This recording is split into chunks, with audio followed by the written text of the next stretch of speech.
저는 경남 진주시 대구면 설mer이 562-2분지 8남의 장남으로 태어났습니다. 저는 나이가 30이 되도록 저는 예수님을 알지 못했습니다. 예수님을 알지 못한 나의 삶은 방탕과 폭력과 가족들의 눈물이었습니다.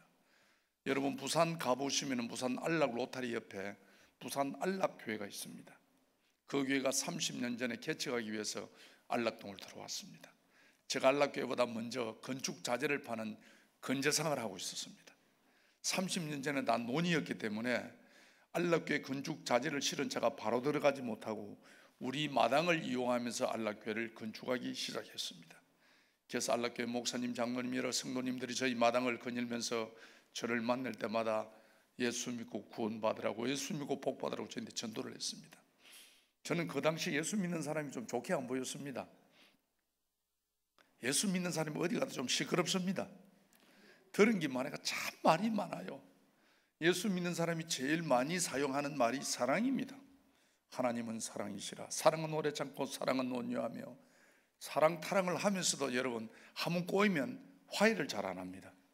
세상 사람들은요, 그리 치고받고 원수같이 싸워도 막걸리 한 잔 갖다 놔면 행아 미안하다 원이야 하면 화끈하게 풉니다.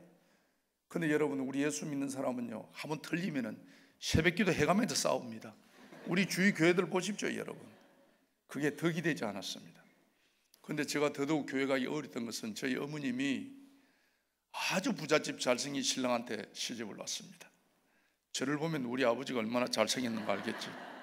근데 저희 어머님은 좀 생기기 거시기합니다. 근데 저희 어머님이 오줌질로 계속 딸을 낳는 거예요. 저희 어머님이 저를 공을 들여서 아들 낳았대요. 그래서 저희 어머님이 공들인 아들은 교회 가면 죽는다고 하는 거예요. 그래서 절대 교회 가면 안 된다고.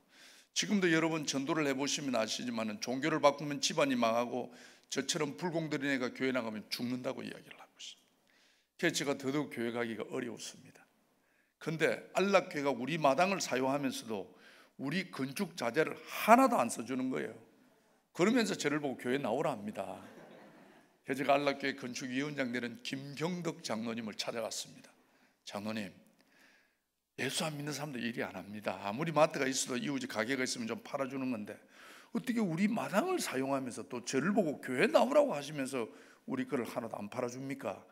그랬더니 김경덕 장로님, 참 미안하다. 우리 교회에 나오는 분이 건축 자재를 파는 분이 있기 때문에 우리 교인을 도와줘야 된다는 거예요. 그러면서 천사장이 우리 교회에 나오기만 하면은 건축 자재를 써주겠다는 거예요. 우리 엄마는 나가기만 하면은 죽는다니까 누가 죽을 짓을 하겠어. 그래서 제가 고민을 하다가 건축 자재는 팔아먹고 싶고 죽기는 싫고, 그래 생각했더니 그래 우리 아내를 교회 보내면 되겠다고 생각이 들었어요. 예, 우리끼리 하는 말로 우리 아내는 죽으면 또 제가 장계를 가면 됩니다. 예. 그래서 우리 아내를 교회 등록을 시켰습니다. 우리 아내는 진짜 나이롱 신자였습니다. 건축자재를 팔아먹기 위해서 교회 등록을 했습니다. 그런데 김경덕 장로님 그때부터 우리 건축자재를 써주시는 거예요. 부산에 오면 요 계명교회처럼 빨간백돌 교회가 많이 있었습니다. 지금은 리모델링해가 많이 바꿨지만은 거기가 김경덕 장로님이 다 건축한 겁니다. 그분 따라다니면서 제가 돈을 겁나게 많이 벌였습니다. 그래도 끝까지 교회 안 갔습니다. 하나님은 말씀하고 계십니다. 내가 너를 창조하였고 내가 너를 지명하여 불러나니 너는 내 것이라. 하나님이 너는 내 것이라고 지명받은 사람은 좋은 말 할 때 교회 가야 됩니다. 제가 그렇게 좋은 말 할 때도 교회 안 갔거든요. 그랬더니 여러분도 알다시피 1980년도 전두환 대통령이 군부 정권을 잡았습니다. 제일 먼저 했던 것이 사회 정화 차원으로 폭력배, 전과자, 거리 불량자들, 조직배들을 다 잡아서 부대에 잡혀갔습니다. 그게 여러분 삼청교육입니다. 불행하게도 제가 그 잡혀갔습니다. 그 당시에는 인권이 없었습니다. 저처럼 잡혀간 사람은요 완전 개맞듯이 맞았습니다. 인간 쓰레기 취급을 당했습니다. 하루하루가 지옥이었습니다. 저희 아내가 안락교회 정기범 목사님을 찾아가서 우리 애기 아빠 부대 잡혀갔다고 울고 하니까 목사님이 저 면회를 오신 거예요. 그 당시에는 인권이 없었기 때문에 절대 면회가 안 됩니다. 지금 생각해보면 하나님이 저 영혼을 불쌍히 여기셔서 우리 정기범 목사님 아드님이 전두환 대통령이 계시는 청와대에 겁나게 좋은 자리에 있었습니다.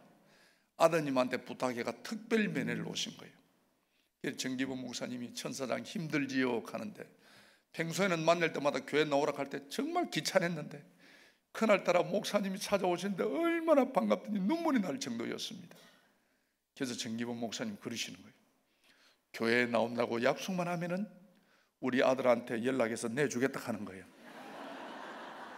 제가 선택의 여지가 없었습니다.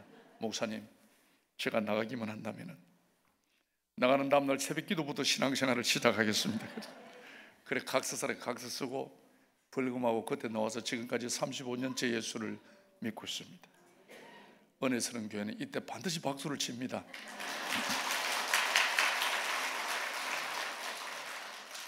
사랑하는 여러분, 정말 오후 예배까지 나왔다는 것은 하나님의 택감을 받은 사람들입니다. 아무나 교회 오는 거 아닙니다, 여러분. 예. 택감 받은 사람만 올 수 있는 겁니다. 특히 오후 예배까지 오셨다는 것은요, 정말 하나님의 정말 알곡들만 모아놓은 거예요. 오늘 여러분 저하고 은혜를 나누면서 여러분도 하나님 앞에 쓰임받는 사람이 되시기를 바랍니다. 저는 30년을 예수를 안 믿고 어둠에 살던 사람이었습니다. 35년을 예수를 믿고 있습니다. 예수 믿음의 삶과 예수 믿지 않은 삶을 저는 체험한 사람입니다. 한쪽말만 하는 것이 아니고 예수 믿는 자체가 여러분 축복받은 삶입니다. 예수 믿는 부모님, 예수 믿는 배우자, 예수 믿는 자녀를 둔 가정이 복받은 가정입니다. 저는 옛날에는요 불안해서요 식당에 가도 돌아 앉아가 밥을 못 먹었습니다. 누가 뒤통수 칠까 싶어서. 제가 그랬거든요. 길에 갈 때도 누가 뒤에서 발자국 소리 나면 딱 피합니다. 저는 제가 너무 뒤통수를 때렸거든요. 그래서 지금은 예수 믿고 나니까 얼마나 좋은지 몰라요. 참 자유는 그리스도 안에 있는 겁니다, 여러분. 예, 지금 얼마나 제가 자유롭게 살아가는지 모릅니다. 그래 예수를 대대로 믿는 것이 좋고, 그렇지 않으면 어릴 때부터 예수를 믿어야 됩니다. 저처럼 33살 하루게 살았던 사람이 교회 나오기 억수로 어렵습니다. 세상 재미나거든요. 여러분 교회 놀러가면 술, 담배 끊어야 합니다. 술, 담배 끊기 쉽습니까, 김 집사님? 어렵습니다. 술, 담배는 내가 독합만 못 끊는다 하지만은요 제사 문제가 있는 거예요. 하나님이 여러분 예수를 오래 믿는 것도 중요하지만 예수를 바르게 믿어야 합니다. 하나님이 뭘 좋아하고 뭘 싫어하는지를 아셔야 되는 거예요. 하나님이 제일 싫어하는 것은 우상 숭배하는 겁니다. 제가 첫 명절을 맞이했습니다. 우리 김경덕 장로님이 저 신앙 멘토입니다. 예수는 처음부터 확실히 믿어야 된다고. 하나님이 제일 싫어하는 것이 우상 숭배다. 절대 명절날 시골 가서 제사상에 절을 하지 마라. 두 번째는 음식을 먹지 마라. 우상을 섬기기 위해서 준비했기 때문에 먹으면 안 된다는 거예요. 그러면서 처음부터 확실해야 된다고 저를 앉으라다마는 저 머리에 손을 얹어가 기도를 했습니다. 여러분 여기 한번 보십시오. 얼마나 빡세게 기도했든지가 불받고 제 고향 경남 진주시 대구면 설매리 562번지로 가면은 우리 청가들이 한 120호가 삽니다. 새벽부터 제사 지내면은 전심때까지 지내거든요. 마당에 쫙 서열대로 서서 하는데, 지금 제가 생각하면 기왕에 절을 안 할 거면 구석에 앉아서 꿀에 앉아 있었으면 모양이라도 좋았을 건데 제가 무식해가지고 딱 저 서열대로 섰습니다.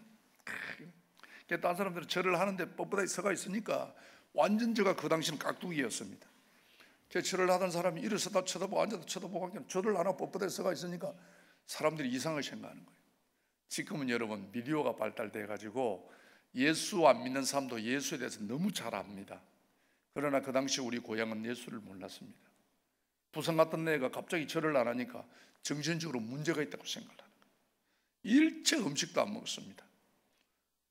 제사가 전심대 끝난 후에 가게 가서 라면을 사와 라면 끓여서 우리 애들 둘이하고 우리 아내가 구석에 라면을 먹고 있었어요. 저희 아버님 어머니가 보니까 얼마나 속이 터지겠어요. 조상 보고 절 안 한 것에도 5만 집안 대송한데 어른들이 다 입을 대는데 그 많은 명절 음식 나는 구석에 라면 처먹고 있으니까 어머니 아버지 마음이 엄청 불편한 거예요. 그래서 저희 아버님 저를 부르시는 거예요. 아들아, 왜 조상 보고 절을 안 하느냐? 그런 거예요.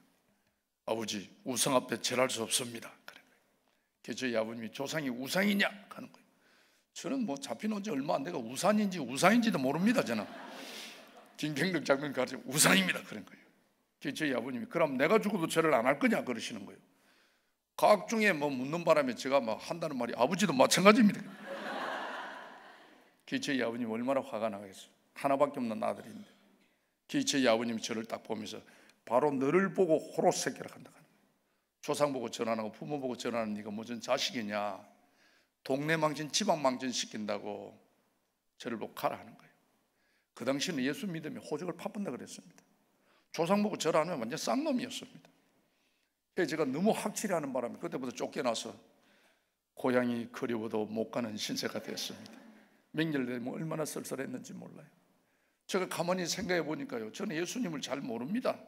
솔직히 만난 적도 없고 하도 교도소 얻어 터지고 기합받고 배 곪고 하니까 교회만 나오면 내주겠다 해서 제가 나오려고 그런 거지.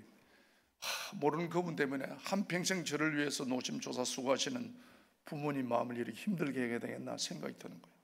여러분, 처음 예수 믿으면 시험이 옵니다. 반드시 이겨야 합니다. 그래서 제가 그런 생각이 드는 거예요. 나도 예수님을 잘 모르고 나를 핍박하는 고향 어른들도 예수를 잘 모르니 내가 예수를 제대로 알아서 저분들에게 예수를 전해야 되겠다는 생각이 드는 거예요. 그래서 제가 우리 부산에 가면 우리 통합교단 부산 장로의 신학대학이 있습니다. 제가 부산 장로 신학대 입학을 했습니다. 비록 제가 평신도지만은 부산 장로의 신학대학 37기생입니다. 남들이 평생 한번 못하는 총학생 회장을 2분이나 했다는 사실을 기억해 주시기를 바랍니다. 예수 믿고 나니까요, 신분이 달라지는 거예요.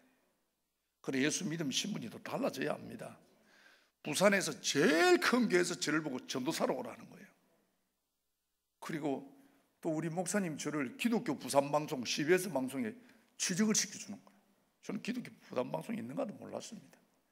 우리 아내가 얼마나 능력이 있든지 돈을 잘 벌든지 마누라 돈 잘 벌려, 남자 직장 좋아, 전도사라, 키 크지, 말 잘하지, 잘생겼지. 여러분, 웃는 게 건강에 좋습니다. 예. 그러나 비웃음은 전혀 도움이 되지 않습니다. 정말 부산시 동래구 안락동 전영옥 하면요, 부족함이 없는 가정이었습니다. 많은 사람이 부러워하는 가정이었습니다. 저는 우리 가정의 행복이 영원할 줄만 알았습니다. 그래서 하나님은요, 쉬지 말고 기도하라고 말씀하셨던 것 같아요. 남자가 좀 잘 나가면 교회가 멀어집니다. 가정이 멀어집니다. 제가 그랬던 것 같아요. 우리 집에 있을 수 없는 일이 일어나는 거예요. 제가 낮에 직장 갔다가 저녁에 신학교 갔다 집에 오면 밤 11시 30분 됩니다. 오면은 우리 2 자녀와 우리 아내가 저를 기다리는데 3월 18일인데 집에 가니까 집에 불이 꺼져 있고 사람이 아무도 없는 거예요. 우리 아내가 사라진 거예요. 우리 아내가 여기 계시는 우리 집사님 권사님처럼 얼굴이 이쁘기나 몸매가 잘 빠졌으면 손이라도 탔다 하지만은 없다고 하는 말이 아니고 우리 아내는 생긴 게 억수로 거시기 합니다. 전혀 손 탈 얼굴이 아닙니다. 그냥 편안한 여자입니다. 성격적으로도 어떤 남자들하고 대화를 안 합니다. 수준이 아내가. 그랬던 사람이 한마디 말도 없이 사라진 거예요. 납치를 당했는지 교통사고를 당했는지 밤이면 밤마다 아내를 기다리며 밤을 새웠습니다. 그런데 믿을 수 없는 일을 믿을 수밖에 없었던 것은 우리 아내가 사라지고 난 뒤 한 달 만에 저 이름으로 됐던 모든 재산이 경매 압류가 다 들어온 거예요. 제가 다니는 CBS 방송 월급까지 다 압류가 들어온 거예요. 남자가요, 직장에 월급에 압류 들어오면 못 다닙니다. 네, 저는 한 달 만에 졸지에 거러지가 됐습니다.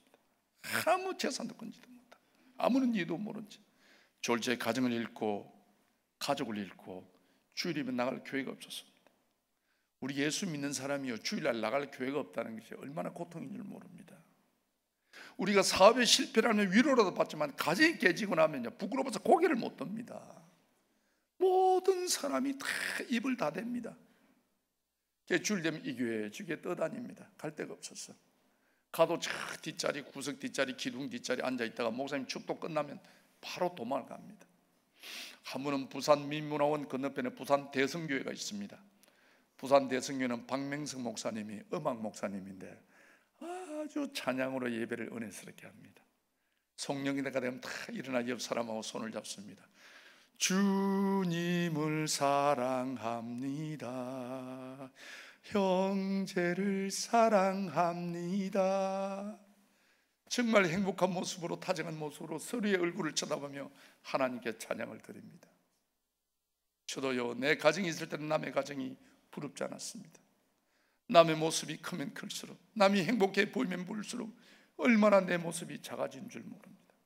남들이 주님 앞에 감사의 고백의 찬양을 들을 때 저는 뒷자리 도끼다시 바닥에 굴이 앉아서 얼마나 내 인생을 뒤돌아보며 슬퍼했는지 모릅니다. 내 인생이 너무너무 허무했습니다. 매일마다 나무교회 뒷자리에서 도둑고양이처럼 예배를 드리고 가는 내 모습이 너무너무 부러웠습니다. 가족끼리 예배 드리러 오면 그렇게 부러울 수가 없습니다. 어떻게 나는 이렇게 됐는가? 그날도 한없이 울고 있었습니다. 내 삶이 너무 슬펐습니다. 그럴 때요, 강대상에 있던 십자가가 예수님의 모습으로 보이는 거예요. 예수님의 흰 가운을 입으시고 팔을 벌리시며 그 다정하고 행복한 가정 다 나눠놓고 오늘 밤에도 해지면 이 몸 하나 감출 것 없는 믿었던 나네, 사랑했던 나에게 버림받았던 저를 찾아오시는 거예요. 그러면서 주님께서 영호야 내가 너를 안다 그러시는 거예요. 사랑하는 여러분, 오늘 이 자리까지 오기까지 만약 성공만 했습니까? 행복했습니까? 실패해 본 적은 없습니까? 여러분, 실패하면 비참합니다. 아무도 나를 찾는 이가 없습니다. 내 말을 들어주는 이가 없습니다. 내 말을 믿어주는 이가 없습니다. 사랑했던 사람, 믿었던 사람에게 버림을 당했다는 것은 여러분 피가 마릅니다. 정말요.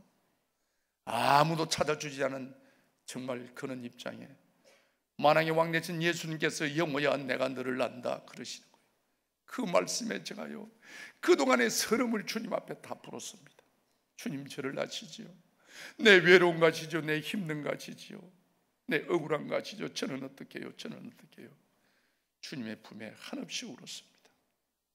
그럴 때 제가 참으로 인격적인 하나님을 만났습니다.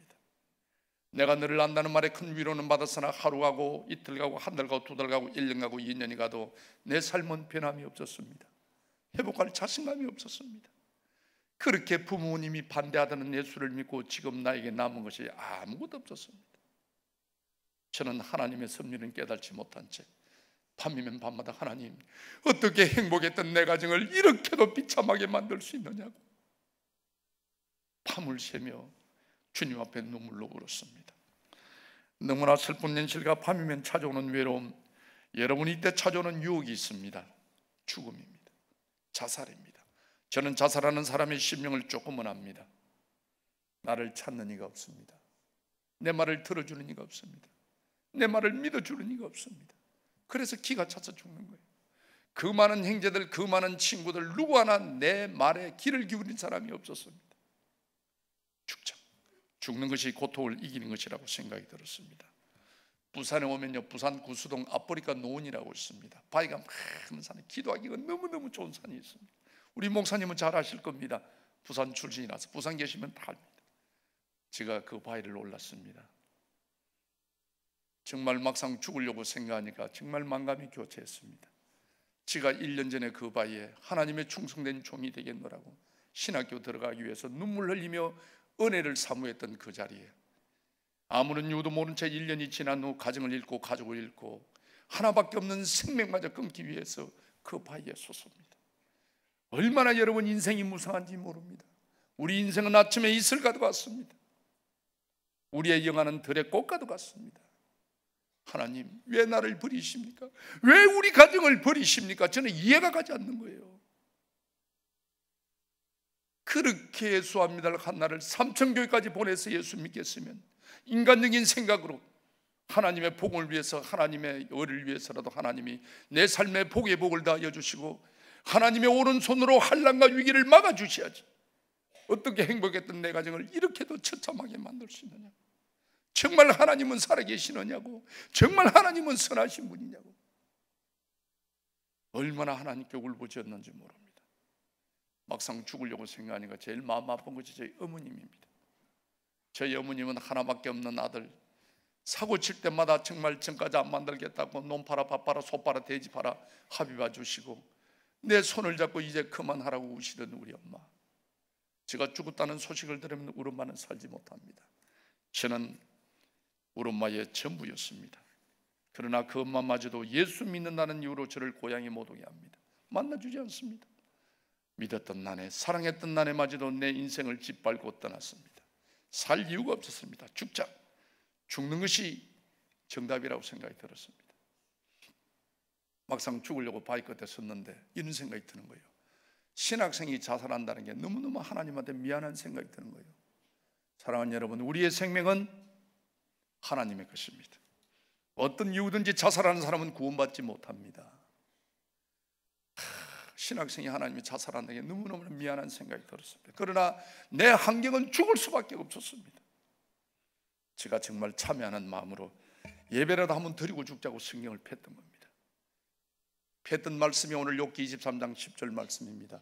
나의 가는 길을 오직 그가 하시나니 그가 나를 단련하신 후에는 내가 증금처럼 나오리라. 다시 말하면 우리의 가는 길을 하나님만이 하시나니 하나님의 환난과 고난과 위기를 통해 우리를 증금처럼 만들어 하나님의 복음의 증거자로 쓰시겠다는 말씀입니다. 하나님도 얼마나 급하셨던지 이 말씀이 비틀립니다. 영호야, 내가 너를 버린 것이 아니라 내가 너를 증금처럼 만들어 너 가문의 복음의 증거자로 너를 쓰겠노라. 이런 깨달음을 주시는 거예요. 그 빛이 저를 살렸으며 그 말씀이 오늘날 저를 장로로 세웠습니다. 환난 날에 나를 부르라. 내가 너를 큰절이니 너가 나를 영화롭게 하리라고 하나님은 말씀하고 계십니다. 힘들 때마다 어릴 때마다 주님 앞에 무릎을 꿇으셔야 합니다. 주님을 찾아야 합니다. 여러분 에스겔 16장 말씀을 보십시오. 사랑하는 아들아, 사랑하는 내 딸아, 피투성이라도 사람은 있으라고 하나님이 우리들에게 호소하고 있습니다. 어떤 위기와 환난과 고난 중에서라도 포기하지 말라는 말씀입니다. 포기하지 않으면 우리의 갈 길을 인도해 주신다는 것입니다. 힘들고 어릴수록 우리들은 주님을 찾아야 합니다. 저는 그 일을 통하여 30년 전에 2년 6개월 동안 노숙자 생활을 했습니다. 비가 오면 피할 곳이 없었습니다. 해가 지면 이 몸 하나 감출 곳이 없었습니다. 어쩌다가 내 인생이 이렇게 되었는지, 내 인생을 짓밟은 우리 안에 박현정이를 용서하지 않으리라. 용서하지 않으리라. 절대 용서하지 않으리라. 전국 방방곡곡을 찾아서라도 너를 찾아내리라. 이를 갈며 밤을 새웠습니다. 그런데 부산 시내 집회하는 교회는 제가 다 찾아다녔습니다. 어느 날 어느 교회 집회하는 교회에 가서 뒷자리 딱 앉자 강사님이 그러시는 거예요. 이 중에 원수가 있습니까? 용서 못할 사람이 있습니까? 죽도록 미운 사람이 있습니까? 그러시는 거예요. 저분이 어떻게 내 마음을 알고 저러시노 싶어서 제가 고개 숙여 뒷자리에 앉아 있었더만은 강사님이 이런 말씀을 합니다. 여러분은 바닷가에 가면 조개 껍질이 많이 있습니다. 왜 조개 껍질이 많이 있습니까? 태풍이 오면 태풍이 파도를 쳐서 파도가 모래를 쳐가지고 모래가 조개에 상처를 주면 모래 상처 때문에 일반 조개는 다 죽고 만답니다. 그러나 진주 목걸이를 만드는 진주 조개는 그렇지 않답니다. 일이 있을 때 모래가 상처를 주면 자기 진액을 가지고 모래를 감싼답니다. 한 겹 두 개 감싼 것이 빛난 진주가 된다는 것입니다. 내 영혼에 내 육신에 아픔을 주는 모래 같은 사람을 용서하지 못하면 내가 죽고 만다는 것입니다. 복수하기 전에 내가 죽고 만다는 것입니다. 그러나 진주조개처럼 나에게 아픔을 주는 모래 같은 사람을 나의 사랑으로 그의 허물을 덮어주고 용서해 주는 자는 빛난 진주처럼 빛난 인생을 산다는 것입니다. 여러분, 그래서 용서해야 된다는 거예요. 여러분, 용서가 복음이요 복음이 용서라고 말씀하시는 거예요. 여러분, 복음이 뭡니까? 예수님의 삶이 복음입니다. 예수님의 삶을 보십시오. 사랑과 용서입니다. 마지막 피 한 방울 물 한 방울 흘리는 그 십자가의 고난 속에서도 아버지여 저들의 죄를 용서해달라고 기도하신 분이 예수님의 삶입니다. 우리가 하나님의 자녀 예수님의 제자라면 그분의 삶을 본받아야 합니다. 우리가 늘 하는 주기도문에도 보십시오. 형제의 잘못을 용서해 준 것 같이 우리의 죄를 용서해달라고 고백하고 있습니다. 우리가 하나님께 용서받는 전제 조건은 형제의 잘못을 용서할 때 용서받을 수 있다는 것입니다. 사랑하는 여러분, 오늘 이 시간을 통해 재직기를 통해 당회를 통해 어떤 교사나 성가대의 모임을 통해 의인에 달서 마음 상한 분이 있으면 반드시 용서하는 시간이 되시기를 바랍니다. 사랑의 완성은 용서랍니다. 사랑한다고 하면서도 장난하나 용서하지 못하는 것은 거짓말하는 겁니다. 용서하는 시간이 되시기를 바랍니다. 제가 그날 밤에 그 강사님 말씀이 얼마나 마음에 와닿던지 지금 생각해보면 저를 위해서 그 강사님을 세우신 것 같아요. 제가 아멘 그랬습니다. 원수 같은 아내를 용서하겠노라고. 그래가 집회가 끝났습니다. 모든 사람이 가족이 기다리는 가정으로 다 돌아갔습니다. 제가 부산 시내 1350개 집회하는 교회를 찾아다니는 이유는 말씀의 갈급함도 있지만 저는 노숙자 때문에 잘 곳이 없었습니다. 집회하는 교회 말씀에 은혜 받고 기도한다는 맹목으로 나무 교회 뒷자리 자고 하는 게 저 일상이었습니다. 집회가 끝난 텅 빈 나무 교회 뒷자리에서 잠을 청합니다. 얼마나 슬퍼요. 하루도 아니고 한 달도 아니고 1년도 아니고 제가 하나님께 분념을 했습니다. 하나님, 너무 힘듭니다. 정말 이제 더 견디지를 못하겠습니다. 왜 하나님 살려놓고 이대로 두고 있습니까? 하나님의 분념을 하고 있을 때 하나님의 음성이 들립니다. 영호야, 힘들지? 힘내. 조금만 참아. 그랬으면 얼마나 좋겠습니까? 하나님의 음성은 그러지 않았습니다. 영호야, 너 힘든 줄만 알고 너 때문에 오늘도 얼마나 많은 사람이 힘들게 살아가는지 아느냐? 그러시는 거예요. 여러분, 이 말씀 한번 생각해 보셔야 됩니다. 우리가요, 내 아픔만을, 내 상처만을 아파하고 있습니다. 나의 긍정되지 않은 말 때문에, 나의 생각 없는 행동 때문에 얼마나 목사님의 마음을 아프게 하며 장로님들의 마음을 아프게 하며 우리 교우들의 마음을 아프게 하는지 여러분 생각해 보십시오. 우리가 내 아픔만을 아파하고 있습니다. 나 때문에 얼마나 교우들이 많이 아프게 살아가는지 여러분 생각해 보셨습니까? 저는 생각지 않았습니다. 저는 주님의 말씀을 듣는 순간 생각할 겨를도 없이 주님에게 불평을 해졌겠습니다. 하나님, 누가 내 때문에 힘듭니까? 내만큼 억울한 사람이 어디 있습니까? 내만큼 처참한 사람이 어디 있습니까? 내만큼 힘든 사람이 있으면 이름 대보라고 제가 따지고 달라드렸습니다. 주님이 좋은 말 할 때도 못 알아들으니까요, 하나님이 회개의 영을 줍니다. 보라고, 네가 이런 놈이었다고. 제가 예수 믿기 전에 30년 생활, 저는 잘났다고 능력이라고 생각하고 살았지만 얼마나 많은 사람들 마음에 대못을 박았는지 모릅니다. 얼마나 뻔뻔하게 살았는지 모릅니다. 죄를 짓고도 얼마나 반복된 죄를 지었는지 모릅니다. 얼마나 남을 억울하게 했는지도 모릅니다. 너무너무 부끄러워. 하나님이요, 필름처럼 보여줍니다. 네가 이런 놈이었다고. 제가 그날 밤에 제가 죄인임을 깨달았습니다. 그래, 너무 내가 부끄러워서 눈을 감았습니다. 그런데 하나님이 또 보라는 겁니다. 제가 2년 동안 이를 갈며 찾고자 헤맸던 우리 아내 한상을 하나님이 보여주시는 거예요. 우리 아내가요, 바짝 말라가지고 빼가 앙상한 사람이요, 복수만 차가지고 병도로 죽어가는 우리 아내의 모습을 하나님이 보여주시는 거예요. 얼마나 불쌍했는지 모릅니다. 우리 아내와 제가 눈이 부딪히자 우리 아내가 그런 말을 합니다.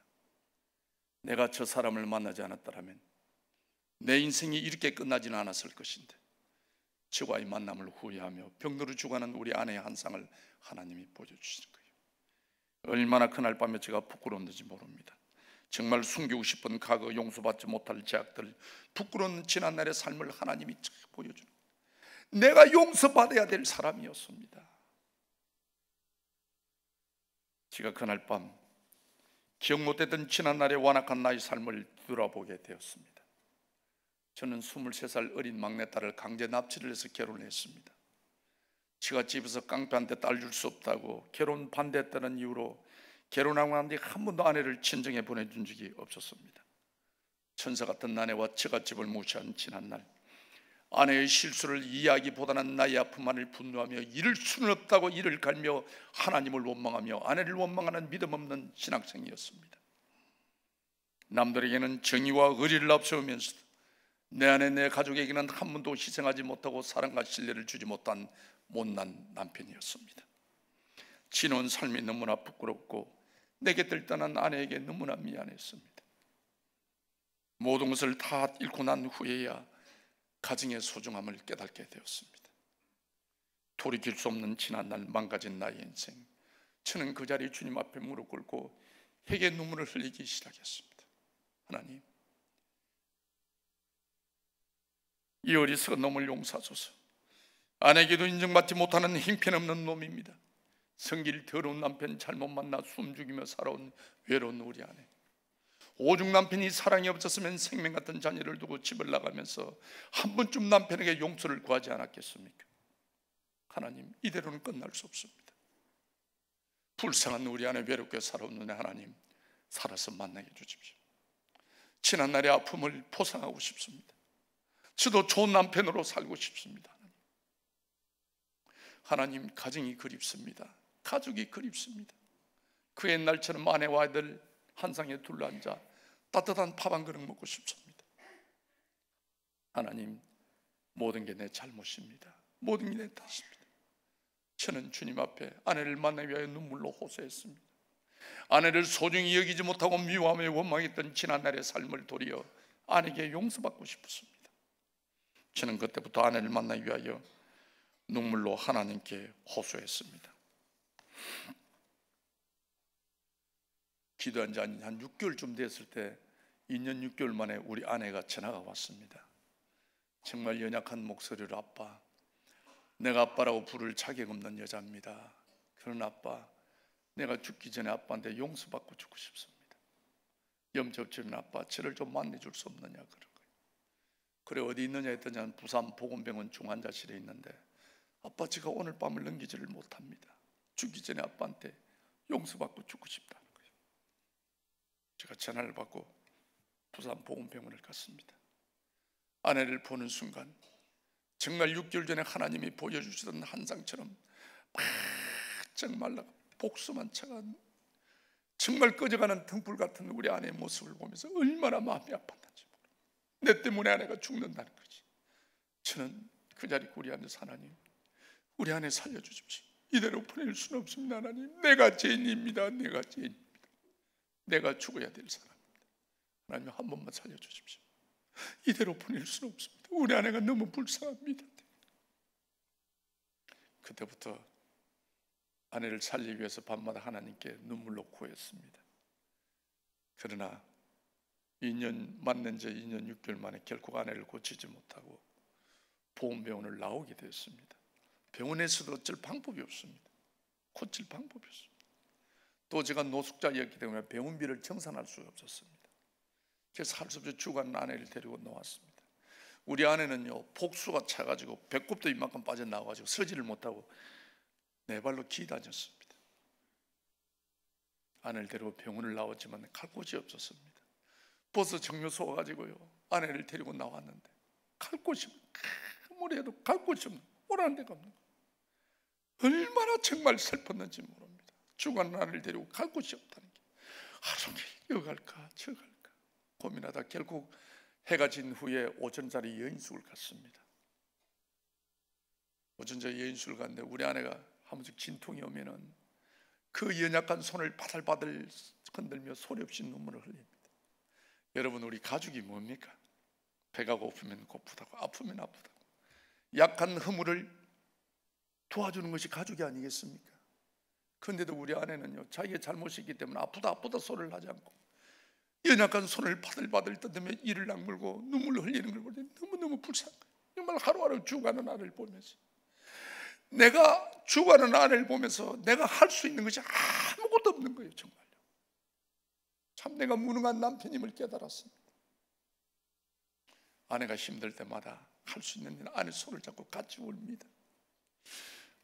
어떻게 우리 만남이 이랬는지, 우리 인생이 어떻게 일이 끝나는지 참 애들 생각하면도 눈물이 나는 거예요. 제 아내가, 아빠 미안하다고, 내가 좋은 여자가 되지 못해서 미안하다고, 느껴서 아빠 마음 잡고 신앙까지 가서 바로 살려고 하는데 아빠 내가 미안하다고. 아니야, 내가 잘못했어. 내가 나쁜 놈이야. 내가 잘못했어. 내가 당신한테 나쁜 사람이었어. 당신 어째 보내지 않을 거야. 절대 당신 어째 보내지 않을 거야. 정말 아내를 저주하고 미워했던 만큼 아내가 불쌍했습니다. 내 생명을 주고도 아내를 살리고 싶었습니다. 아내가 잠이 들면 죽은 사람 같았어요. 아내 코에 기를 댑니다. 숨을 쉬는지 안 쉬는지. 아내가 잡는 걸 알면 여인숙 화장실에 가서 변기통에 머리를 묶고, 하나님 살려주셔야 합니다. 이대로 버릴 수는 없습니다. 하나님, 제가 2년 동안 찬이슬을 맞으며 노숙자로 살아왔습니다. 아내를 만나기 위하여 6개월 동안 하나님께 눈물로 기도했습니다. 어떻게 하나님 죽어가는 아내를 보도록 하십니까? 하나님, 하나님은 이렇게 잔혹한 분입니까? 아내를 보낼 수 없습니다. 한 번만 살려주십시오. 한 번만 살려주십시오. 제가 바르게 살겠습니다. 뒤돌아보지 않겠습니다. 하나님, 저희 아내가 아빠, 내가 올 때마다 포기하라고, 핵에다 죽고 싶다고 기도원에 좀 데리더라는 거예요. 부산에 가면 무직산 기도원이 있습니다. 지금도 차가 들어가지 않은 곳이 그곳입니다. 일어서지 못하는 사람을 데리고 무직산 기도원을 올랐습니다. 그때 2년 6개월 동안 떨어져 있던 우리 애들 둘이도 오라 그래. 마지막 엄마 얼굴에다 한번 더 보라고. 완전 상거지 같습니다. 우리 애들이 예수 믿는다는 이유로 우리 형제들이 다 잘 살지만은 아무 거들떠 주지 않은, 참 잘 살던 우리 가정, 본인의 실수를 통하여 그러지 같은 애를 보니까 죽어가는 엄마를 봐서 얼마나 마음이 아프겠어요. 서희가 마음 껴서 하나님께 통곡을 합니다. 애들이 우리 엄마 좀 살려둬라. 하나님, 우리야 우리 죄 때문에 죽을 수밖에 없다 하지만은 저 어린 애들 봐서라도 하나님 한 번만 살려주십시오. 저 애들을 어떻게 합니까?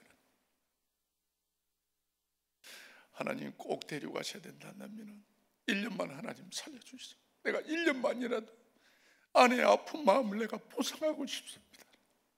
이대로는 못 보냅니다. 내가 너무 나쁜 놈이었습니다. 하나님 1년만 살려주신다면 제가 1년 후에 반드시 아내를 데리고 하나님 같이 가겠습니다. 제가 아내만을 못 보냅니다. 정말 아내를 보내고는 제가 살 수가 없을 것 같았어요. 얼마나 내가 지난날에 아내한테 잘못했든지. 3월 1일인데도 기도원이 너무 춥는 거예요. 우리 아내가 하룻밤 자고는 견디지를 못합니다. 다시 내려가자는 거예요. 기도원에 와서 아무 응답 없이 기도원을 다시 내려갑니다. 정말 너무 슬펐습니다. 병원에서도 안 돼. 이제 기도원에서도 아무 응답 없이 내려갑니다. 여러분, 우리나라 하늘이 얼마나 맑습니까? 30년 전에는 미세먼지도 없었습니다. 그러나 여러분, 어려운 일이 있어 보십시오. 옛날 어른들이 하시는 말씀처럼 하늘이 노랗습니다. 제가 정말 그래, 하늘이 노랗습니다. 앞을 보면 상거지 같은 우리 두 자녀들, 뒤로 보면 거꾸로 네 발로 기어 내려오는 죽어가는 우리 아내. 어쩌다가 내가 살다가 이렇게 망했는지 정말.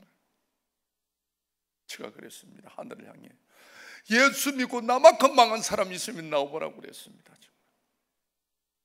그리고 내려가는데 뒤에 어떤 청년이 내려오는 거예요. 그 청년이 오면서 집사님, 자기 어머님이 입이 돌아갔는데 아무 병원 아무 침수를 맞아도 안 들어오는데 기도하는 권사님한테 기도받고 입 돌아왔다고 그냥 가보시라는 거예요. 제가 너무 내 삶이 지쳐서 2년 6개월 동안 너무 지쳐서 제가 그 청년한테 대꾸도 안 했습니다. 그 청년 지나갔습니다. 지나가면서 그 청년이 바람결에 그 권사님 전화번호를 이야기하고 하는 거예요. 우리는 다시 애들대로 또 연숙을 왔습니다. 또 하루 갑니다. 이틀 갑니다. 우리 아내를 죽기만을 기다립니다. 정말요, 죽어가는 사람하고 한 방에 산다는 것이 여러분 얼마나 슬픈지 모릅니다.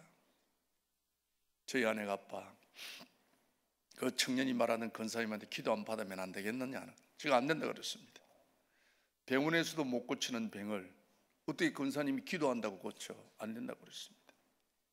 그랬더니 저희 아내가 한 이틀 있다가 다시 말합니다. 아빠, 내가 낫기 위해서 기도받는 것이 아니고 고통 없이 죽고 싶다는 거예요. 고통 없이 죽게 해도록 하는 거예요. 그래, 그 말을 듣는 순간 너무 마음이 아픈 거예요. 우리가 왜 기도받습니까? 죽기 위해서 기도받는 사람이 세상에 어디 있겠어요? 얼마나 고통스러우면 저럴까. 아내를 이대로 보내면 평생 제가 아내 말이 목에 걸릴 것 같아서 그 권사님 집을 수소문해서 찾았습니다. 그래가 네 발로 기는 아내를 데리고 그 집을 찾아갔거든요. 그래, 권사님 방에 이어지고 저는 밖에 있었다면 권사님 저를 부르시는 거예요. 많은 사람이냐고. 그래서 제가 신학교 다니랬더니 어떻게 신학교 다니는 사람이 하나님의 살아계심을 믿지 못하느냐고, 믿지 못하는 사람이 왜 죽어가는 아내를 데리고 우리 가정에 왔느냐고 그러는 거예요. 제가 믿음이 없어 보이거든요. 제가 사실 신학생이지만 저도 나이론이었습니다. 다 하나님을 원망했거든요. 하나님 살아계신다면 어떻게 이럴 수가 있느냐고. 그래서 그 권사님이 우리 아내 옆에 오가 앉으라는 거예요. 그리고 꿀이 앉았습니다. 그리고 우리 아내 내펴놓고 우리 아내 배꼽에 권사님 손을 올리는 거예요. 혹시 여러분 아픈 자리가 있으면 손을 대주시기를 바랍니다. 우리 근사님이 우리 아내 배꼽에 손을 올립니다. 하나님의 살아계심을 보리라. 하나님의 선하심을 보리라. 예수 이름으로 명하노니 일어날지어다 한 거예요. 제가요, 우리가 오후 예배 정도 일이 나올 정도면은 성경을 통해서 홍해를 가르치고 반석에 물을 나게 하시며 죽었던 나사로, 썩었던 나사로를 살려줬던 하나님의 이적과 기적을 모르시는 분은 없을 겁니다. 그러나 그 일이 현실적으로 일어날 거라고 믿는 사람이 몇 프로나 되겠습니까? 저는 신학생이었지만 믿지 않았습니다.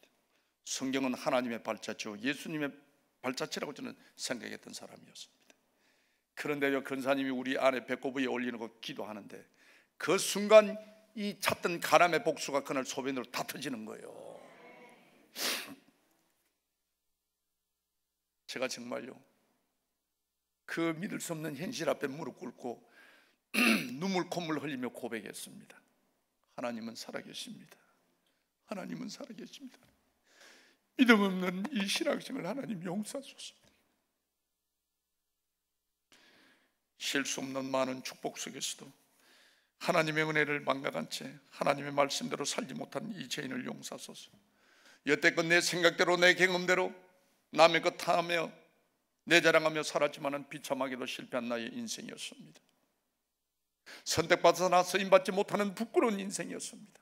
하나님, 정말 남은 인생 하나님 말씀대로 살겠습니다. 하나님 뜻대로 살겠습니다. 하나님 자랑하며 살겠습니다.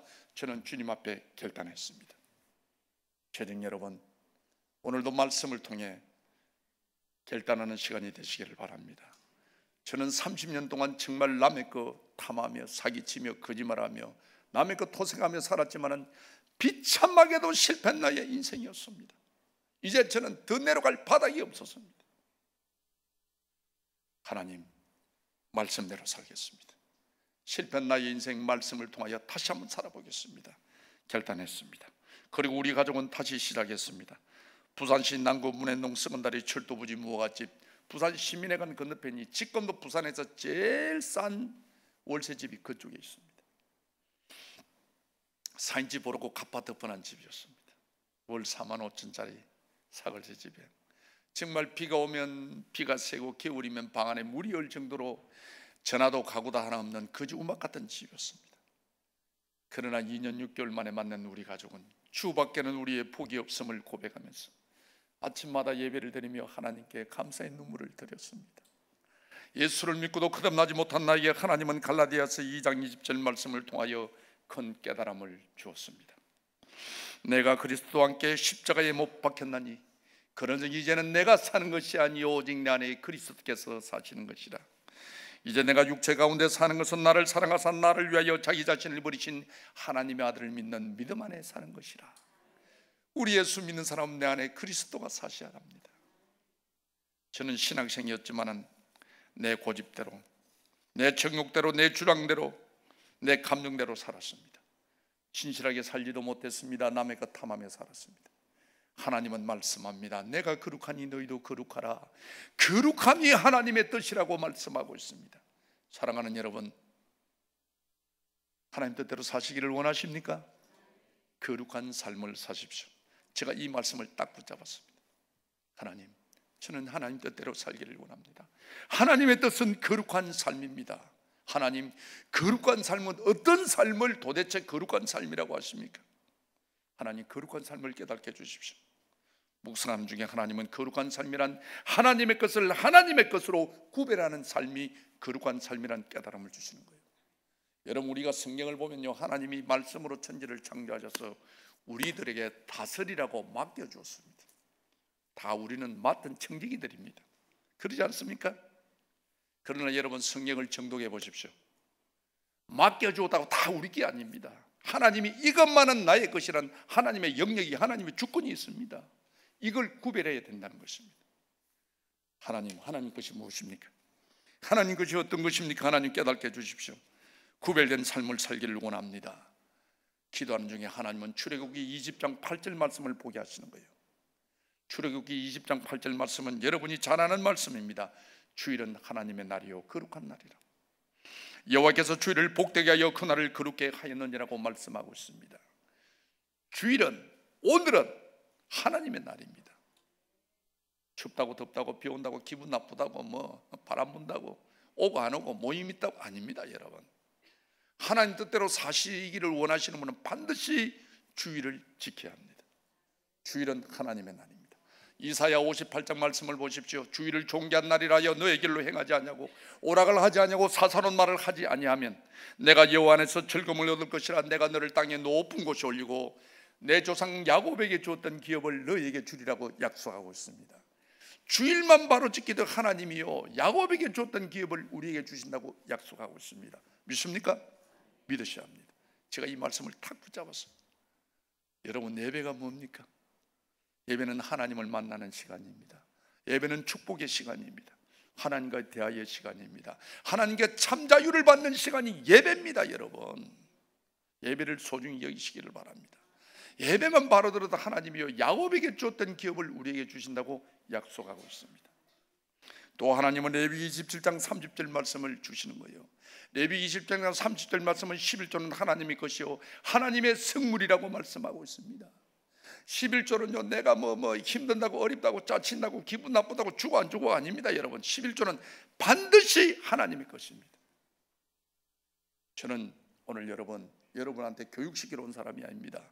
나의 삶을 여러분에게 진실하게 간증을 하는 겁니다. 여러분이 선택하는 겁니다. 여러분, 말라기 3장 10절 말씀을 보십시오. 온전한 11조를 하나님께 드리라. 그럼 너희 창고가 곳간이 금고가 차고 넘치도록 복을 쌀 곳이 없도록 내가 너에게 주겠노라고 약속하고 있습니다. 우리가요 딴 복 받는 말씀은 다 아멘 소리가 큰데 헌금에 대한 이야기가 너무 아멘이 조금 떨지근합니다. 솔직히 저도 그렇습니다. 왜? 안 하자니 믿음 없는 것 같고 하자니 손해보는 것 같고 그런 생각이 들어요. 하나님이 우리를 창조하셨는데 왜 우리 마음을 모르겠습니까? 여러분, 오늘 집에 가서요 말라기 3장 10절 말씀을 계속 묵상해 보십시오. 이 말씀이 나의 것이 되어야 합니다. 중요한 것은 여러분, 사도 바울처럼 내가 내 몸을 쳐 복종해 가면 내가 남에게 복음을 전한 후에 내가 도리어 버림을 당할까 두려워합니다. 그렇습니다. 내 신앙이 바로 되어야 합니다. 여러분, 전도도 좋지만은요 사도 바울이 남 전도해놓고 내가 뿌리가 없으면 내가 날아갑니다. 내 신앙이 바로 서야 합니다. 어떻게? 말씀 앞에 부끄러움이 없어야 됩니다. 예. 하나님은 말씀합니다. 말라기 10장 말씀에 온전한 11조를 하나님께 드리라. 그럼 복을 쌀 곳이 없도록 내가 주는지 안 주는지 그런 말씀을 합니다. 하나님이 주는지 안 주는지 만군의 여호와 하나님을 나를 시험해 보라고 말씀하고 있습니다. 이만큼 확실한 말씀이 어디 있습니까? 여러분, 어느 구절인지 하나님을 시험하면 안 됩니다. 그러나 이 구절만은 우리들에게 축복의 확신을 주시기 위하여 나를 시험해 보라고 말씀하고 있습니다. 이 말씀을 못 믿으면 무슨 말씀을 믿겠습니까? 저는 이 두 말씀을 딱 붙잡았습니다. 하나님, 저는 나이 30에 2년 6개월 동안 노숙자를 했습니다. 우리 아내 때문에 거르지가 됐습니다. 지금도 하나님의 은혜로 우리 아내가 고침을 받았지만 아직도 병자입니다. 거르지 같은 두 자녀가 있습니다. 4만 5천짜리 사거제 집을 사고 있습니다. 저는 하나님 복 받아야 합니다. 저는 성경에요 복이라는 구절을 다 언더라인을 쳤습니다. 복 받고 싶어서. 기복 사상이 아니고 여러분, 예수 믿는 사람은 반드시 복 받아야 합니다. 복을 받아야 남을 섬기고 나눠줄 거 아닙니까? 그렇지 않습니까? 여러분, 예수 믿는 사람이 지질이 궁상뛰기를 가난하게 산다면 누가 그 사람 믿고 예수 믿겠어요? 우리는 복 받아야 합니다. 복 받기 위해서는 여러분, 내가요 복의 근원이 성경에 다 있어요. 우리가 잘 살라고 남의 것, 제가 내 삶을 뒤돌아볼 때 저는 저 삶을 이야기하는 겁니다. 남의 것 토색하고 사기치고 거짓말하고 이래가 모아봤자 비참하게 실패했습니다. 이 성경에요 우리의 축복의 삶이 다 있습니다. 치유의 삶도 다 있습니다. 망하는 삶도 다 있습니다. 선택은 내가 하는 겁니다. 여러분, 잘 살고 싶으면요 밖에 그 후직하지 말고 말씀을 묵상해 보십시오. 이 말씀의 길이 있습니다. 저는 성경에 복 받는 구절은 다 적었거든요. 여러분, 성경에 복의 구절은 확실히 나와 있는 데가 있습니다. 10편 1편 딱 말씀 보십시오.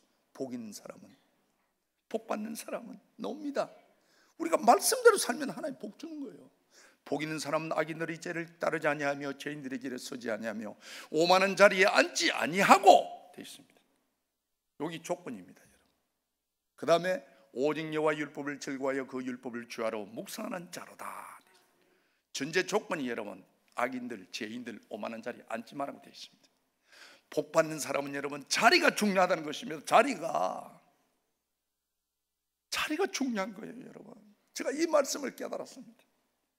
여러분, 우리 창세기 3장에도 보면은 아담과 하와가 선악과를 따먹고 하나님의 얼굴을 피하고 있습니다. 그럴 때 여호와 하나님이 아담을 찾습니다. 아담아, 아담아 부릅니다. 아담을 찾은 후에 제일 먼저 말을 한 말이 무슨 말인가 아십니까? 아담아, 내가 어디 있느냐 이렇게 묻고 있습니다. 네가 어느 자리에 있느냐고 묻고 있습니다. 하나님, 우리 예수 믿는 사람은요, 자리가 중요합니다. 우리 예수 믿는 사람은 말씀의 자리, 믿음의 자리, 기도의 자리, 은혜의 자리, 정말 의인들의 회중에 있어야 하는 거예요. 그래야 복 받는 거예요. 복 받기 위해서는 반드시 하나님이 하지 말라는 것부터 안 해야 됩니다. 악인들의 길을 따르지 아니하며 죄인들의 길을 서지 아니하며 오만한 자리에 앉지 아니하고 되어 있습니다. 절대 이는 자리에 가면 복을 받지 못합니다. 제가 말씀대로 한번 해봤습니다. 여러분, 우리가요, 교회 나오는 사람이 정말 주일 성수 11조는 기본입니다. 그죠? 국민의 의무가 하듯이 기본입니다. 그러나 우리 기본을 소홀히 할 수가 있습니다. 그러나 여러분, 저는 2년 6개월 동안 환난을 통해 깨달은 것이 이 기본이 중요하다는 것을 깨달았습니다. 11조와 주일 성조를 통해 저는 오늘 성공한 사람입니다. 하나님은 우리들에게 축복을 주시기 위하여 정말 주일 성수와 11조는 축복의 통로였습니다. 저는 생명 걸고 지켰습니다. 11조가 되면 저는 10의 7조까지 했습니다. 왜? 믿음은 바라는 것들의 실상이요 보지 못하는 것들의 증거라고 말씀하고 있습니다.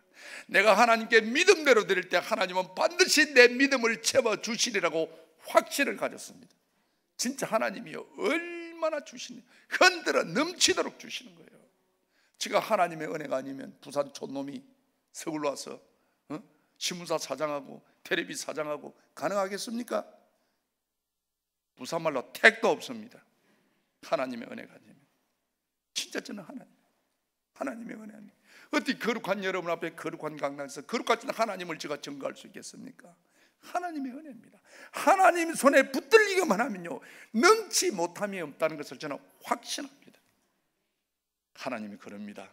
입을 크게 벌려라, 나의 살아계심을 전해라. 하나님이요, 쓰임받기만 물질은 그냥 따라옵니다. 얼마나 감사한지 모릅니다. 내 인생을 뒤돌아보면요, 정말 목이 메일도록 하나님께 감사합니다. 그래서 제가 집회를 엄청 많이 다닙니다. 교회를 다니면서도 하나님을 전적으로 의지하지 못하고 거룩한 삶을 살지 못한 나에게 하나님은 말씀을 통해 지난날의 어리석음을 깨닫게 했고, 하나님은 11조와 주일 성수를 통해 표 같은 우리 가정을 회복시키기 시작했습니다. 저 경험입니다. 저 경험입니다. 신학적으로 맞는지 안 맞는지는 모르겠지만은 반드시 여러분, 우리가 기도의 제목이 있을 때 제일 먼저 해야 될 것이 회개입니다. 응답받기 위해서는 회개부터 하고 있어요. 회개하면서 반드시 용서해야 됩니다. 내가 용서하지 못하고 하나님께 구하는 것은 하나님이 들어주지 않습니다. 저 경험해 볼 때 내가 우리 아내를 용서할 때 하나님이 우리 아내를 만나게 해주었어요. 지금 생각해 보면은 그렇게 아내를 구했는데도 어떻게 하나님 추구하는 아내를 보도록 합니까? 제가 그렇게 기도했거든요. 내가 하나님한테 용서하겠노라고 이야기했지만은 막상 제가 우리 아내를 만난다면은 2년 6개월 동안 내가 서름받고 살았던 게 생각해서 저 성격에 그냥 안 있었을 것입니다. 그러니까 하나님이 저 성격을 아시고 추구하는 아내를 만나서 더 깨지도록, 더 눈물 흘리도록, 더 불쌍히 여기도록 했던 것 같아요. 그런데 하나님이 우리 가정을 회복시켜 준 것 같아요. 우리가 구원은 믿음으로 받습니다. 주 예수 그리스도를 나의 구주로 영접하면 구원은 받습니다. 그러나 여러분, 축복은요, 믿음만 가지고는 안 되는 것 같아요. 믿음에 반드시 행위가, 삶이, 행동이 따라야 합니다. 결단이. 제가 신명기 28장 말씀을 봤거든요. 여호와의 말을 지켜 행하면 내 하나님 여호와께서 너를 세계 모든 민족 위에 뛰어나게 하실 것이라. 하나님의 말씀을 청종하면 내가 너에게 복이 말이니 너희가 성읍에서도 복을 받고 들에서도 복을 받고 자녀와 토지와 짐승 새끼와 강주리와 떡반죽이 복을 받고 들어가도 복을 받고 나가도 복을 받을 것이라고 하나님은 말씀하고 있습니다. 믿습니까? 믿으셔야 합니다. 복주는 전제 조건이 내 말을 지켜 행하면 되어 있습니다. 그깁니다, 여러분. 반드시 하나님 말씀을 지켜 행할 때 하나님은 너를 세계에 정말 귀한 사람으로, 똑똑한 사람으로, 유명한 사람으로 만들어 주리라. 하나님의 말씀을 청종하면, 청종이 뭡니까 여러분? 듣고 순종하면 이 뜻입니다. 내가 너에게 복을 주리니 성읍에서도 복을 주고 들에서도 복을 주고, 다시 말하면 안에서도 주고 밖에서도 주고, 이 말입니다. 자녀와 토지와 짐승 새끼가, 짐승 새끼 한 마리 낳는 것도 쌍디를 낳는다는 거예요. 토지와 강주리와, 하나님이 그래도 부족해 들어가도 복을 받고 나가도 복을 받을 것이라 그리 말씀하시는 거예요. 여러분, 하나님의 말씀을 알고 있으면 지식이 지나지 않습니다. 하나님 말씀을 믿고 순종하면 하나님의 능력으로 나타남을 믿으시기를 바랍니다. 오늘부터 여러분, 딱 이번에 재직 출연할 때 가오를 딱 해야 됩니다. 결단을 해야 됩니다. 은혜가 될 때. 내가 여태까지 살아왔지만은 내가 오늘부터 말씀에 순종하여 훗날 내가 천장도 너보다도 더 하나님의 살아계심을 증거하리라. 이런 결단을 가져야 됩니다. 제가 하나님의 말씀 앞에 바로 설 때 하나님은 흥거리진 내 삶을 5년 만에 회복시켜 주었습니다. 지금 생각하면 신명기 28장 말씀의 복을 저는 다 받았습니다. 부산 가면요 1850교회 지금은 내려갔고 목사 장로 저 모르는 사람이 없습니다. 하나님의 물질도 얼마나 주셨던지요, 간증자가 자랑한다 하시고 제가 말을 안 해서 그렇지 딴 사람들이 그럽니다. 부산에서 땅이 제일 많은 사람이라고. 저는 나이는 몇 살 안 되지만은 장로된 지 19년입니다. 이 본교에 제가 교육자로 8년을 했거든요. 8년하고 이제 목사 안수를 앞두고 고민을 하는 중에 아무리 생각해도 저는 목사로서는 부족하다 생각이 드는 거예요. 왜냐하면은 목사님은 어디든지 말씀을 통해서 자신 있게 전해야 되는데 나는 나쁘게 살아놓고 나는 형편없이 살아놓고 성도들한테 바르게 살아놓고 말할 자신이 없더라고요, 솔직히. 그래서 제가 우리 담임 목사님 18년 동안 담임 목사님을 모셨는데, 목사님 저는 목회자로서는 부족하다고 생각이 듭니다. 목사님을 잘 모시는 제가 평신도가 되겠습니다. 그랬더니 그 목사님은 부산에서 저 사건을 잘 압니다. 그래라 하더라고. 그래서 목사님 이제 떠나겠습니다. 18년 동안 모시고 갈라 하는데 목사님이 못 가게 잡는 거예요. 내 옆에 있으라고. 그 교회 전도사를 8년 하다가 그 교회 서리집사로 간다는 건 쪽팔리잖아요, 솔직히. 그러나 제가 목사님 말씀에 순종했습니다. 알겠습니다. 그래서 집에 가서 우리 아내한테 이야기했더니 우리 아내가 난리가 난 거예요. 아빠는 쪽팔리지도 않느냐고, 어떻게 교육자로 있던 사람이 서리집사로 가느냐고, 나는 뭐냐고. 그동안 사모님 소리 듣다가 박 집사 소리 들으려고 그냥 쪽팔리는 모양이에요. 난리를 치더라고. 그렇다면 우리 아내가 요즘 고백을 합니다. 아빠는 목사님 말씀이라 하면은 자존심도 없고 쪽팔린지도 다 하더니 이렇게 말년에 60 넘어서 하나님이 당신을 이렇게 들어선다고. 여러분, 그렇습니다. 하나님 앞에요, 다 말씀 앞에 순종하고 목사님 말씀 앞에 순종하고 하나님 말씀 앞에 바로 서면 하나님이요 다 들었습니다. 때가 될 때. 예. 하나님은 침해도 없습니다. 여러분, 사람은요 세월이 지나면 모르지만 하나님은 다 기억하시다가 때가 될 때 그분의 아픔을, 그분의 상처를 보상해 주시는 거예요. 여러분, 혹시 교회 열심히 봉사하고 열심히 하는데도 왜 나는 이럴까 고민하지 마십시오. 여러분, 다 하나님은 알고 계십니다. 때가 될 때 여러분의 아픔을 보상합니다. 여러분의 눈물을, 여러분의 기도를 하나님은 다 듣고 계십니다. 제가 우리 교회, 제가 서리집사로 가가 안수집사 투표하고 장로 투표까지 왔습니다. 우리 교회 이제 장로 투표를 하는데 여러분, 장로님을 존경해야 됩니다. 내 장로님한테 뭐 밥 한 그릇 얻어먹은 적은 없습니다. 오늘 처음 만났지만은 정말 장로님을 존경해요. 아무나 장로 되는 게 아닙니다. 장로 되는 게 국회의원 되기보다 더 힘듭니다. 여러분, 국회의원은요 상대보다 한 표만 더 받아도 됩니다. 장로님들은 모인 재적의 3분의 2 이상 표를 받아야 장로가 됩니다. 합동도 그렇지? 그거 대한민국 투표 제일 어려운 투표입니다. 투표만 받아가 됩니까? 무릎으로, 눈물로, 물질로, 시간으로 주님 앞에 헌신해야 되는 거예요. 여러분 교회 지을 때 여러분 어디 대출 받을 때 누가 집 문서 갖다 냅니까? 누가 냅니까? 장로님들이 내는 거예요. 저도요, 내 재산이 많지만 다 교회 다 권리가 있습니다. 우리 교회 개척한다고 리모델링 해가지고 우리 교회 넘어가면 저는 절단 납니다. 그래도 장로님은 아낌없이 드립니다. 왜? 교회를 바로 세우기 위해서. 장로님들이 그만큼 그런 거예요. 장로님을 존경해야 돼요. 여러분, 그리고 장로, 집사, 안수, 권사 누가 직분을 줍니까? 하나님 주시는 거예요. 우리가 일반 동장, 대통령님의 연합장 줘도 자랑스럽게 또 꼽아놓고 있습니다. 만군의 여호와, 천지를 창조하신 하나님이 우리들에게 직분을 주시는 거예요. 그래 예수 믿는 사람은 어깨 딱 펴고요, 잘생기고 못생긴 거는 팔자소강이지만은 얼굴 딱 펴고 깨끗하게 해갖고 그래 살아야 돼요. 그래 전도를 해도 먹게 들지. 예수 믿는 사람이 우지상을 해가 있으면 누가 그 사람 말 듣고 예수 믿겠어요? 그죠? 네, 그렇습니다. 장모, 왜 하나님이 우리들의 직분 줍니까? 이게 중요합니다. 여러분, 재직들 왜 하나님이 우리 직분 줍니까? 폼 잡으라고, 명예 가지라고, 권력이라고 그러지 않습니다. 여러분, 하나님이 우리에게 주시는 건 에베소 잘 나와 있습니다. 교회를 살리며 일꾼을 살리며 우리들에게 헌신하고 충성하라고 주는 거예요. 목사님 목회 중심으로 헌신하고 충성하라고 우리들에게 직분을 주는 거예요. 그 하나님 직분을 생각하면서 여러분 기도 많이 하시는 여러분의 삶이 되시기를 바랍니다. 우리 교회도 이제 있는데 장로를 잘 안 뽑아줘요. 우리 교회도 한 3,000명 모이거든요. 장로를 잘 안 뽑아줘요. 왜 안 뽑아주는지 몰라. 자기 시간 내가 헌금해서 일하겠다 하는데 왜 안 뽑아주는지 몰라. 월급 주는 것도 아닌데. 그렇잖아요. 그리고 우리가 이제 오전에 투표하고 오후에 있었더만은 우리가 투표위원이, 관리위원이 오후에 저를 보고 집사님이 우리 교회 1등으로 장로 됐다 하는 거예요.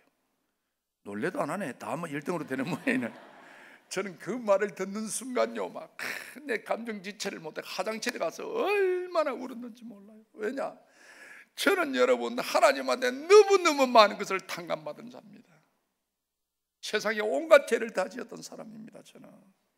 저는 하나님의 자녀가 될 자격도 없는 사람인데 하나님이 우리 백양육의 장로로 세워주셨다. 내 마음대로 고집하며 온갖 죄를 다 지은 나를 하나님이 강건적으로 부르시어 하나님의 자녀로 삼아주시고, 죽어가는 아내, 살릴 수 없는 아내를 살려주시고, 벼 같은 우리 가정을 회복시켜 주신 하나님, 부족하고 허물 많은 나를 백양교회 장로로 세워주시다니, 여호와께서 나에게 베푸신 이 은혜를 하나님 내가 어떻게 보답할 거요? 무엇으로 보답할 거요? 하나님 은혜가 너무너무 감사해서 한없이 울고 있었습니다. 화장실에서. 그럴 때 마가복음 14장 9절 말씀이 생각나는 거예요. 여러분, 그래서 말씀을 많이 읽어야 합니다. 어려움을 당할 때 말씀이 생각나야 합니다. 마가복음 14장 9절 말씀은 마리아가 비싼 향료값을 깨뜨려서 예수님의 머리를 씻겨줍니다. 예수님의 장례를 준비하는 거예요. 그럴 때 예수님이 너무 감동을 받아가지고 이런 말씀을 합니다. 내가 진실로 너에게 이르노니 온 천하 어디 있든지 이 복음이 전파되는 곳에는 너의 행한 일을 말하며 마리아야 내가 너를 기억하리라. 얼마나 멋있어요. 우리가요, 예수 오래 믿는 것도 중요하고 직분도 중요하지만 제일 기본적인 것은 살아계신 하나님을 믿으셔야 합니다.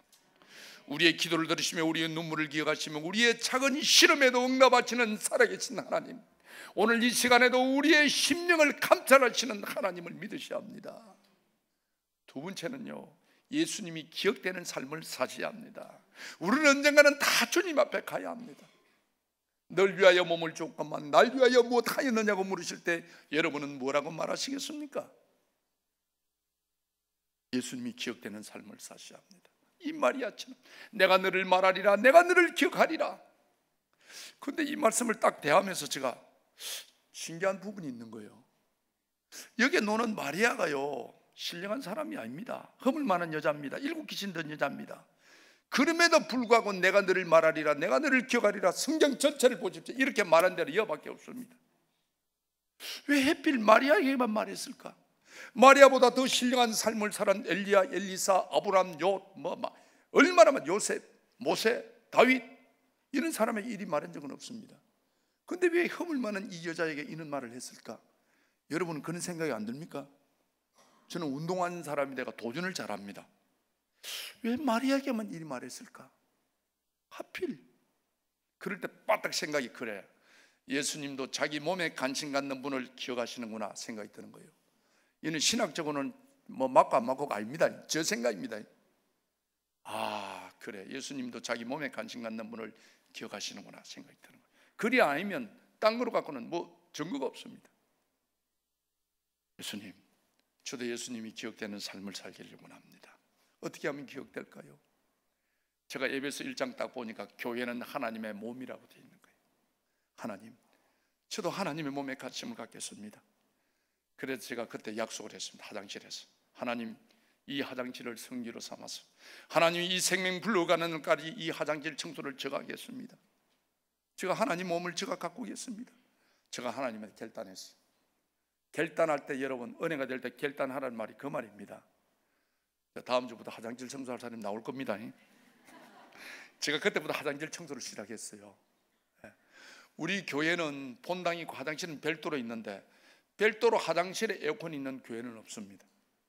여름에는 얼마나 덥고 겨울에는 얼마나 추운지 몰라요. 5년 동안 화장실 청소를 열심히 한 어느 여름날 화장실 청소를 또 왔습니다. 와보니까 고장난 장애자 변기에 장애자가 볼일을 보고 물을 눌리는 바람에 이 귀한 덩어리가 흘러가고 바닥에 새 덩어리가 흘러가 있는 거예요. 이게. 그래 청소하려고 화장지를 주고 이 귀한 덩어리를 탁 잡는 순간 으악! 실감 안 나지? 다음 주 화장실 청소 한번 해보이소. 그러면서 제가 하나님한테 막 불평을 해야지. 하나님, 제가 장로 아닙니까? 장로가 장로다운 일을 해야지. 장로가 화장실 청소하는 사람입니까? 우리에게 잘 나가는 장로, 많이 배웠다는 장로님은 주일 성수도 제대로 안 합니다. 연말에 불우 이웃도라고 돈 100만 원만 헌금하면 주보도 올려주고 최고 장로로 알아줍니다. 내가 5년 동안 경상도 말로 쇠가빠지 화장실 청소했지만은 우리 목사님이 압니까? 우리 장로님이 압니까? 언제까지 내가 해야 되는데요? 그날따라 제가 화장실 청소한다는 게 너무너무 억울한 생각이 드는 거예요. 그러면 입에 팍 벌금을 내고 막 은혜 받아도 성질 이거 바꾸기는 어렵더라고. 솔직히 그렇습니다. 늘 주님 앞에 감사하다고 눈물 흘리고 요즘도 제가 토요일마다 기도원에 갑니다. 정말. 그러면서도 어째 차 지나가다가 뭐 그런데 막 고마워 팍 이런 성질 나오는 거야. 이 성질 바꾸기 어렵더라고 진짜. 그래 그날도 막 벌금을 내고 불평을 하고 있는데 하나님의 음성이 들리는 거예요. 누가 니를 보고 하락하더나 하는 거예요. 제가 그 음성 듣고 얼마나 부끄럽던지 주님 앞에 똥새 무대 앞에 꿇이 앉아서 얼마나 회개했는지 모릅니다. 내가 온전히 하나님의 귀한 장로의 직분을 받으면서 하나님 이렇게 하나마 제가 화장실 청소를 제가 하겠습니다. 저를 기억해 주십시오. 겨우 5년 화장실 청소해놓고 목사님 안아주고 장로님 안아준다. 내가 이 벌금을 물고 있는 내 모습이 너무너무 제가 부끄러웠습니다. 하나님, 저는 장로가 아닙니다. 저는 장로 자격이 없습니다. 하나님, 저는 싹군 장로입니다. 저는 싹군 장로. 그렇게 하나님이 나에게 축복을 많이 해주실 것만 그거를 망각한 채 이거 불편하다고 하나님의 불평한 내 모습이 너무너무 부끄러웠습니다. 얼마나 회개했는지 모릅니다. 한참 울고 나니까요 속이 시원하면서 이런 생각이 드는 거예요. 그 귀한 일 아무나 하는 게 아니야. 그 귀한 일 아무나 하는 게 아니야. 다시 말하면 네 같은 놈이 하는 게 아니야. 이런 생각이 들어요. 이 귀한 일이었구나. 하나님 다시 한번 도전하겠습니다. 지금 마음 먹고 다음부터 화장실 청소. 옛날에 화장실 청소하면요 옷 베리고 더럽고 추접다고 작업복 입고 고무장갑 끼고 딴 데 묻어가 집어 손만 갖고 이리 닦았는데 딱 귀한 일이라 생각들 화장실 청소할 때 정장 입고 갑니다. 딱 정장 입고 화장실 문 앞에 딱 서면 제가 그럽니다. 하나님 오늘도 학문 클리닝 하러 왔습니다. 지금 저는 지금도 그럽니다. 회사 떠날 때 하나님 내일 아침 또 출근하게 해주십시오. 오늘 감사합니다. 꼭 남들이 보면 방 안에 계신 분한테 인사하고 가는 것처럼 합니다. 내 기도원에 갈 때도 하나님 다음 주 또 올 겁니다. 인사하고 갑니다. 지금. 그래서 그때부터는 제가 정말 부흥회를 합니다. 화장실 청소할 때 잡초처럼 살아온 내 인생이 부끄러워 나의 모습 감추려고 어두운 길 걸었네. 제약으로 얼룩진 몸 방탕하게 살다가 병들어 상한 몸 견디다 못해 쓰러질 때 예수님 피 묻은 손 나를 구원하셨네. 아멘. 지금은 얼마나 감사한지 모릅니다.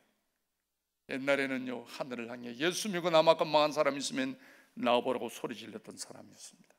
그날의 한숨이 변하여 나의 노래가 되었고, 그날의 두름이 변하여 나의 기도가 되었고, 그날의 눈물이 그때 이해할 수 없던 한란과 고난이 오늘 이 자리를 만들어 주었습니다. 지금은요, 예수 믿고 나만큼 잘 나가는 사람이 있으면 나와보라고 제가 소리 지르고 있습니다. 진짜요?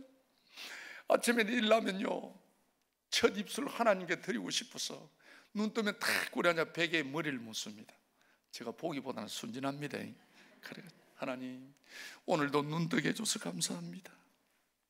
젊은 사람들은 밤에 눈 감으면 아침에 눈 뜨는 게 상식이지 뭐 그 감사는 할지 말은 내 나이 돼봐요. 이제 70 가까이 돼가면요, 하나님의 은혜입니다.